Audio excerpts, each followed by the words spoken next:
Hello, everyone. We are back again for another Ask a Haitian. So, with us is Patricia. She is part of the Haitian Women Alliance. I met Patricia a while back, like early days of there was an organization, Bell TV, and some other things as well.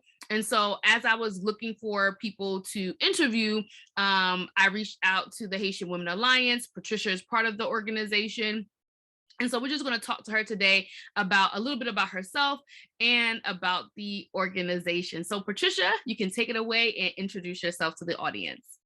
Hi, everyone. My name is Patricia Beauvais.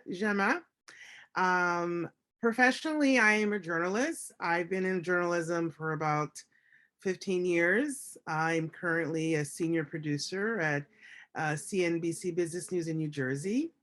And I am also a mother. And the organization that I co-founded with a group of dynamic women is called the Haitian Women Alliance. And we are a fairly new organization which strive to promote a professional development, higher education, and also celebrate accomplishments of Haitian women. We felt there wasn't, I personally knew so many dynamic women in throughout my life. And I always felt there was a need to have a network where we can all come together and exchange ideas, uplift one another, and also build ourselves professionally. I know a lot of communities do that, and I know I've been part of other organizations where it's women organizations where they're doing that. And I felt like why we don't have one for the Haitian community, and that was one of the reasons why we started the Haitian Women's Alliance. Awesome. And so taking it back to early in your career, what led you to wanting to work in TV, and particularly because you work more behind the scenes in TV? Like, how did you get started in that career, and how did that factor in with your Haitian family when you told them "Business travail na télévision"? Like, how did that go over? Well, I always tell people I kind of fell into television. I was one of the people that graduated from college with a degree in communication, but I really wasn't sure exactly what I wanted to do. When I graduated, I was like, let me just get a job.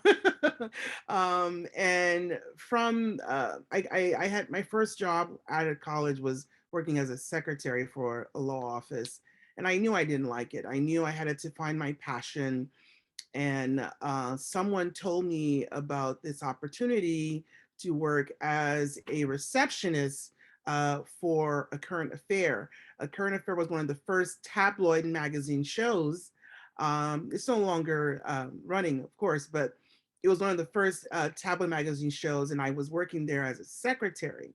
So I'm sorry, I meant to say receptionist. So as a receptionist, I was seeing how the producers were working on stories and doing their research and pitching ideas. I on my end thought I was very fascinated by the work that the producers came produced together in terms of stories for the news magazine show.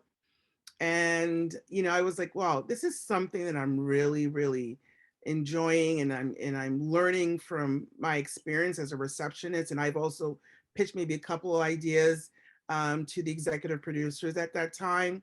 So I said to myself, wow, I really love stories. I love pursuing stories, researching stories, and even also doing interviews. I said, well, this is something I know that I can probably, explore a career in. And then from a current affair, I learned about opportunities with NBC Universal, the PAGE program.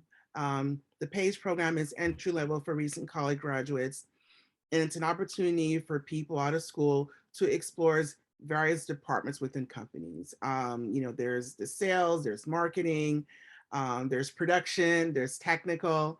So I thought that was a way for me to kind of figure out where I wanted to go in TV.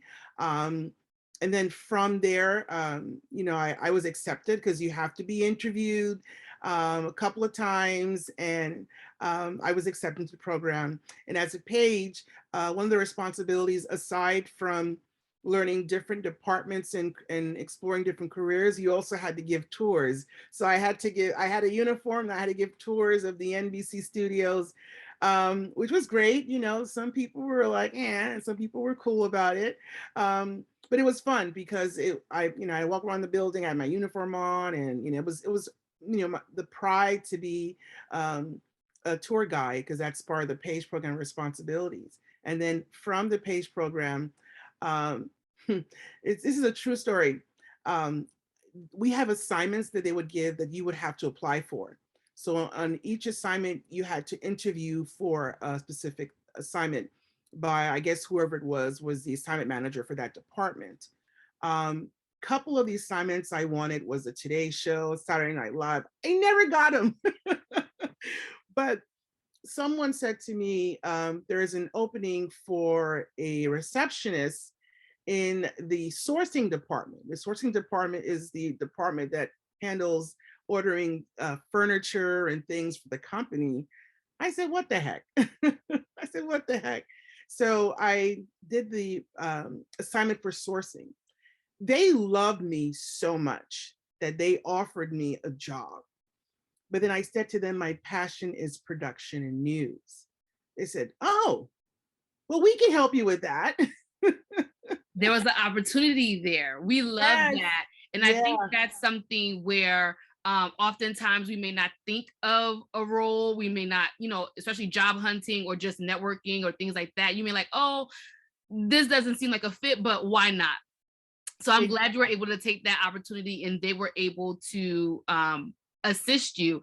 Now, what was it like for you growing up Haitian?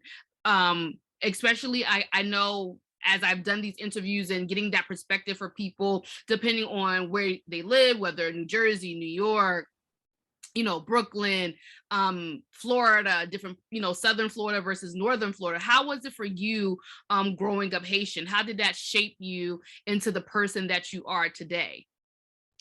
Well, I tell people I had the best of both worlds growing up Haitian. I was born here, but I moved to Haiti when I was 7 years old.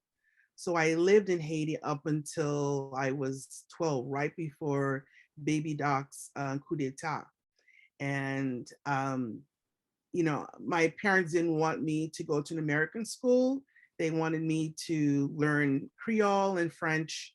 And I literally grew up in Haiti, and went to school there in uniform and so on, and really embraced my Haitian heritage by living, on the island, and embracing a lot in terms of Haiti's rich culture. And then I moved back to the United States. And that was also a slightly culture shock because, Haiti, they're very strict. So when I came to the US, there was that sort of liberté to do things.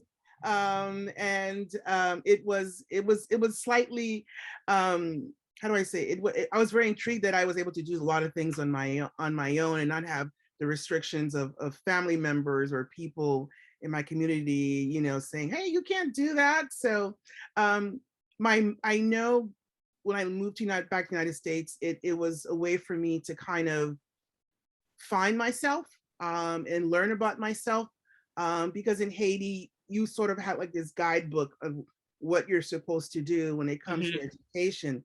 But in the US, going to school, it was more sort of like you had to find your voice, you had to find your identity, because you had that freedom to do so. So Gotcha. Yeah. Awesome. And so you mentioned that you are one of the co-founders of Haitian Women Alliance and that you do have this professional background working in TV. And now you're at another organization now working in Jersey. So what led you to building this organization? As professional women, we often do belong to professional organizations. So why an organization that specifically targets Haitian women? Well, it's just why not? It was one of those things where, I was a member of a couple of women organizations that were great, but I always felt for Haitian women, there was a need for us to come together, and lift each other us professionally and also mentally. because oftentimes in our community, I'm not saying all, but a good majority of Haitian parents, want us to become either doctor, lawyer, or engineer. And And there's a lot of them. And that's the funny part. Like, it's still prevalent to this yeah, day. There we still have a lot of our, even if you have older parents who say maybe came here in the 80s or 70s or 60s, but the older siblings who now have children are still doing that mentality, which I feel is because they didn't follow the rules. Because I know people, even in my family, like they follow the model. yes, Doctor, lawyer, engineer. yes. So now they're successful in some capacity, but then now they have children, they're still trying to pass that down. But we're in 2022. That may have worked early 2000, late 90s, but now doctors are quitting, lawyers are getting, like, it's not always that viable career path, and especially if you don't have a passion for it, Exactly. or Exactly. is going to suffer. You still need that bedside manner if you become a nurse, right? If you Yeah. become a lawyer, you need to care if your client is going to go to jail or not. You can't just make deals. So I think we really also need to get a lot of our Haitian people, even if their family is saying stuff, I think us as a community need to also push that there are other professions out there. You just And need that, to know yeah, where to go, who to ask, and who to talk to. So yeah. what type of women belong to the Haitian Women Network? I just want to quickly kind of piggyback, but I think it's also lack of education. Mm, Because people don't know about the various fields that are out there that you can earn a very good living. So I think one of the things that we want to do with the Haitian Women's Alliance is we have women from all different fields. Aside from media, we have someone who's a member of the city council from Brooklyn, Rita Joseph. She's also on the board of the Haitian Women's Alliance. We also have an engineer, female engineer woman, who's on the board on the Haitian Alliance. We also have Mildred Antonor, who's on the educational side. She is an author. She's also a commentator on MSNBC, and she's also an educator. And we also have Eve Solomon, who is a vice president at a university in Massachusetts. We also have a young lady who is also a marketing manager for the greater Boston Commerce. So we have people from all different sectors, and we're looking to expand the growth of the organization and have women from all different fields, because this is the way that people can tap into different resources and kind of find their niche per se. mm-hmm. And that's the whole thing. It's like and I think, and one thing I wanted to say, that education is such an important factor of HWA, because we strive to provide the information and knowledge to women. And even though it's an organization, men can come and listen and be part of any events that we put on. And even if you're non-Haitian, you're also welcome. But the goal here is to make sure that we educate our community, provide the resources that they need so they can better themselves. And also we want to provide scholarships, because education is not cheap. And we want to make sure that we're able to provide some form of finance to people that want to further their education. That's great. You did mention men and those who are not Haitian. So if someone is looking to be an ally to this organization, what ways can they help? What ways can they support? Because the primary focus, of course, is Haitian women, but how can others support this organization?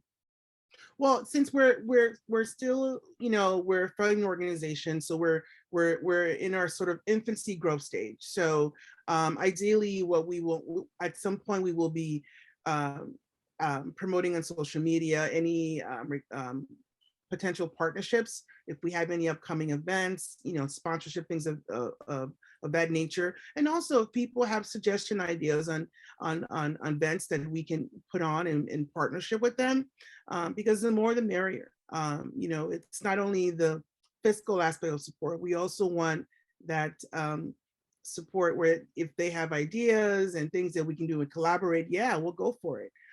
Because I feel that, education is not just towards one gender.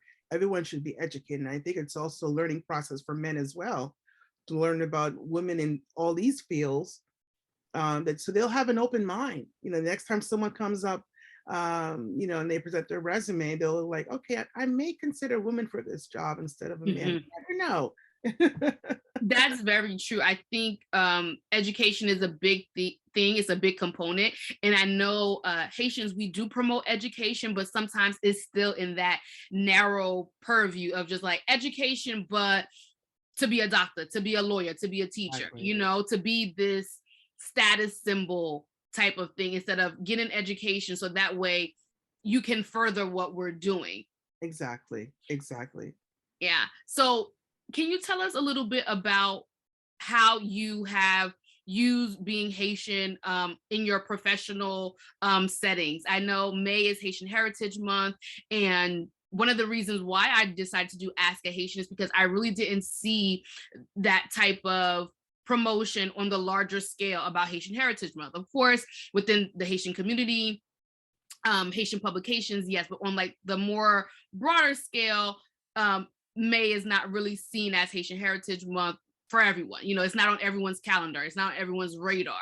So it's important that we as Haitians, we bring ourselves to work. So we do speak up like, oh, May is also Haitian Heritage Month. Oh, our Flag Day is May 18th. Oh, our Independence Day is January the 1st. So that way, as we're moving up either the corporate ladder or we're becoming entrepreneurs and teachers, people can say, oh, that person's Haitian, instead of lumping us in with everybody else, because if you're Caribbean, everyone just assumes you're Jamaican. Yeah. No matter the accent, you're Jamaican. Like, no, I'm not. No, sorry. Oh, no, but aren't you guys close? Oh. Sorry. Isn't that, no. So how have you brought being Haitian to your professional workplace? Well, I've been, oh gosh, I've always been proud of my culture, always. But I think so often, and I'm going to take it back a little bit because there was a time where people weren't proud to be Haitian. And I'm also have to admit that when high school. Oh yeah, high school is that trying time. I spoke with someone else and they'd never heard of it, but there used to be Haitian Beatdown Day. Yeah, Haitian beat. Yeah, and people. My high school was HBO. Was HBO. These were things that you had to live with, and you had to grow out of it. Because my pride comes from my mother, from her struggles and her perseverance to raise 5 children. And who am I to shame her heritage and my heritage? And it's with that pride of my mother and my grandparents and what they've had to endure to come here and provide me with a better life is what I will always cherish and never be ashamed to say that I'm Haitian. So often in my field, when there's a story involved in Haiti, I'm called upon to either translate or provide heritage, Haiti's history. One thing I would love for people when it comes to Haitian Flag Month, yes, let's wave that flag, but let's drop some knowledge. What's the history by the Haitian flag? It wasn't always red and blue, it was red and black. At some point, I think it's so important while we're celebrating Haitian Heritage Month, we do add that history component because we do show the island, we show the people, because we are combating negative stigma stereotypes, but we also need to add history to it. Just Haitians' involvement in America. Like if Haiti did not defeat France and the Louisiana Purchase, like France went broke, couldn't afford it, had to sell off land. A Haitian man founded Chicago, was present day Chicago. He was one, things like that. I think that we need to focus on just as much as some of the Haiti's a beautiful island. The people are resilient. Our food is great. Our music is great. But I do feel like that history part is a bit lacking. But I agree. That's so important. And aside from the Louisiana Purchase, I'm just learning about so many other Haitians, because Haiti was, being the first Black republic, a lot of Haitians, left Haiti to travel to the Americas. And one of them, and I cannot remember his, I don't know why, he dedicated his life to helping people, and his body is buried at St. Patrick Cathedral in Manhattan. I don't know why it's slipping my mind. Oh, I think I remember, I forgetting his name too, but another thing too, I believe like after the uprising and Haitians were like coming to America. Yeah. And the Black American slaves learned about the Haitian rebellion. They were writing letters. Slave masters started like, listen, we cannot let these, listen, from long ago, the Americans didn't want the Haitians come to America. Because they're like, nope, do not let these people here. They're going to tell our slaves how to do it. Yep. They're going to teach. And so it was from, we're talking 1800s here, people, that America was like, no, we need to keep these two separate. And that passes down from history, because 219 years later of the Haitian flag, there's still that stigma of Haitians coming to America. You know, even though America is this land of immigrants, we know that certain immigrants aren't treated fairly or accepted here. Exactly. It's, you know, if you're of that Black or brown persuasion, you being an immigrant is oftentimes, you know, not looked upon well. You know, everyone is entitled to asylum. Well, then you also have, you know, someone who works in the media. I'm going to call it out. You know, there are those who perpetuate negative images of immigrants that are trying to come here. And you know, the law says if you know, you have every right to apply for asylum. If you're escaping oppression in your country, you're supposed to come here. Okay, you're not supposed to come here, but if you do make the road to come here, you know, you should be able to have due process to be able to apply for asylum and not be sent back without any type of judicial. Exactly. Exactly. Yeah. Even with this latest crisis that we had at the border, it was that you're sending them back to Haiti, but a lot of them didn't come straight from Haiti, like they came from Mexico. So why not just send them back to Mexico? So that was my thing of like trying to get an understanding of like, why would you ship them back to the country that they escaped, but not the country that they were coming up from, you know, and not doing that due process. I know Gerline, she does Haitian Bridge. Yes, I met her at I love her. She's amazing. Yes. She's my Mother Teresa of Haiti. That's what I call her. Very much so. She recently got an award. I had a chance to meet her at an event a few years back that we were both working on. And when you really understand that there are rights for everybody that just don't get followed, I think we know that. But when you meet someone who really understands, like, no, there's a law. Like, you can't, they can't just do that. And then you find out people make laws to combat other laws. Yeah. So I think you being a person who works in media, that you're able to see a lot of that firsthand, that people do try to perpetuate these negative stereotypes about Haiti and not show the good side. And like, even when they come to Haiti and do reports, it's always the, you know, I mean, and it's funny because, you know, when they show images of Haiti, it's Port-au-Prince. They don't venture, you know, to the other parts of Haiti where it's just, you know, pristine, beautiful, beautiful beaches and sand. You know, you got to balance it out. I mean, you know, it's yes, Port-au-Prince has its issues, but Port-au-Prince is not Haiti. Exactly. And, you know, because and I think sometimes, of course, we're speaking from the American perspective, is just sometimes that's what America does to America in general. Like, we're going to focus on, we're going to cover New York, but they only cover New York City. But there's also Brooklyn, there's also Queens, no, we're going to, this 2-mile block of Manhattan, we're going to show you. Exactly. And then they'll tell you, oh my God, Harlem is, but you know, Harlem is in Manhattan. It's just uptown. And so it's all about Some people don't know that, by the way, till this day. So I'm a Jersey girl through and through. And when I started going to New York, because I started out in PR and I really started to like take the train, I'm like, wait, Harlem's in Manhattan? And I'm just like, I know New York did not trick me all these years into thinking, but no, it's Harlem is Manhattan. It's just uptown. That's all. Mm-hmm. Just that's all it is. And so I think because America does that job internally, when it goes outside to tell stories, it uses that same lens to like, ooh, this is the bad part right here. We're only going to show that and not really highlight the good things that happen in this country or the contributions of people. So that's why I feel like, particularly during May and of course every year, because we can't take being Haitian off. We can't take being Black off. That we show people that Haitian people are here. We've been here. We contribute to society, and that we are valuable. Yeah. And sometimes I am in my soft phase of life where even if we don't contribute, even if I just want to come to America and breathe American air, I want to come visit. Haitians should be allowed to do that, right? It shouldn't be like, well, why are you here? I'll tell this story and then we can do one. I went to Haiti. I haven't gone to Haiti in such a long time. Went to Haiti, coming back. TSA pulled me aside. Like, so you haven't been in Haiti. And so what brought you there?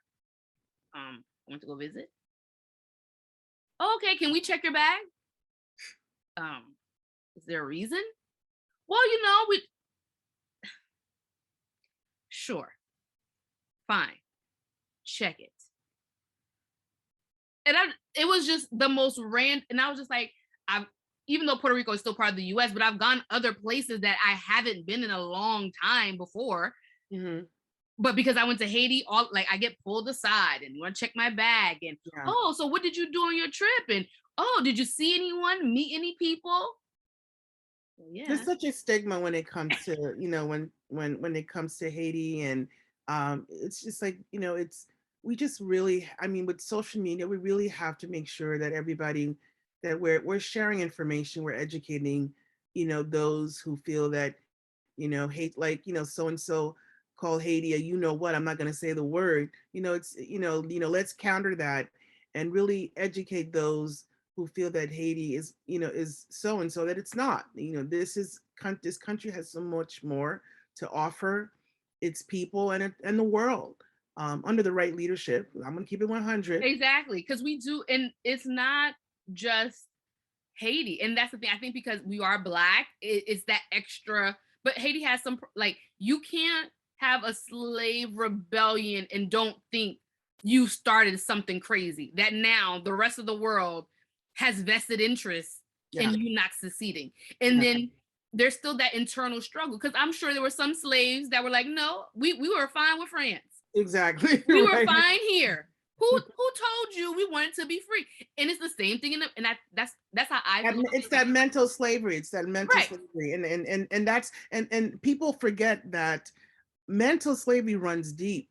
It runs very, very deep. And even though we no longer have the change, but if we're, if we don't open our minds and change the way we think, we're always going to be enslaved. For sure. So Patricia, I just thank you so much for taking the time to speak with me today. And of course, for the audience that will view this. Now, can you just let us know how we can find Haitian Women Alliance? Is it going to your website? Should they send you a message on Instagram? What's the best way to get in touch?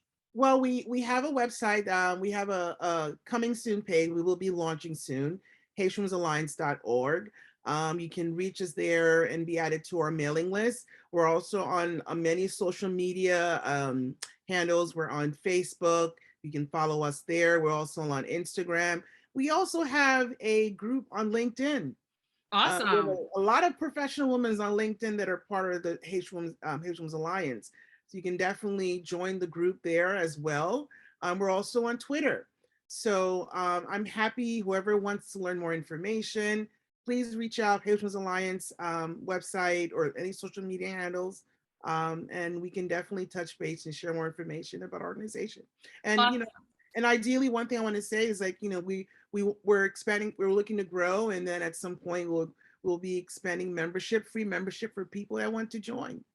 Awesome. Thank you so much for taking the time to speak with us today. Thank you so much, Sandra. I really appreciate it. Thank you. And thank you all for listening. Thank you so much.